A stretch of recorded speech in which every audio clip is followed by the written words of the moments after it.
Pasakoje apie 3 paršelius problema buvo ne vilkas.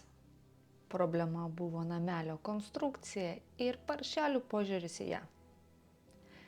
Su savivertė lygiai tas pats. Žmonės dažnai sako, noriu aukštesnės savivertės, bet iš tikrųjų nori jaustis stiprus, nepažeidžiami, nejausti gėdos, nejausti pavydo. Ir štai tada prasideda šiaudinio arba medinio namelio statyba.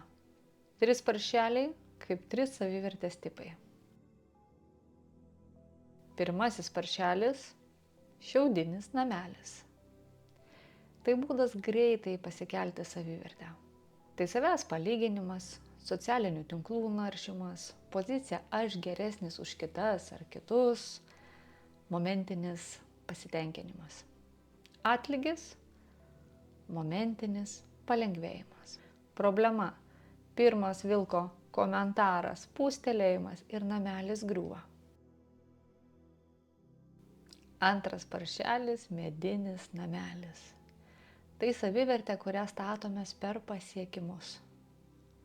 Diplomai, pareigos statusas, kūno formos, kitų žmonių pripažinimas. Tvirtesnis namelis, bet kai ateina kritika, iššūkiai, nesėkmė, santykių krizė, vėl vilkas pučia ir namelis griūva.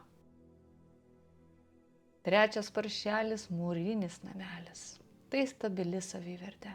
Ji nėra aukšta, ji nėra demonstratyvi, ji nėra garsi, ji yra paremta savęs pažinimu, teisingais vidiniais vertinimo kriterijais, atsakomybė už savo jausmus, ir nepriklausomybė nuo kitų nuomonės.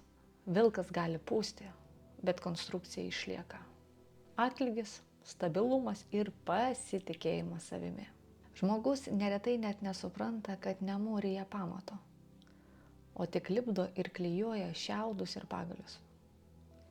Aukšta ir trapi savivertė yra daug pavojingesnė nei vidutinė, bet stabili.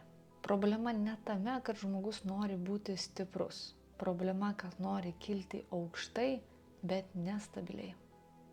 Tai nuo kogi pradėti mūrinio namelio statybą?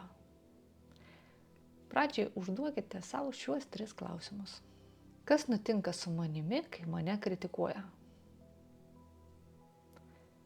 Ar mano savijauta priklauso nuo palyginimo? Ir kas vis tik aš esu be visų savo pasiekimų? Štai čia ir prasideda mūro klijavimas. Būkite kaip Nafnafas. 3 paršelis, kuris vilkui pučiant sėdi namuose saugiai ir garsiai juokiasi.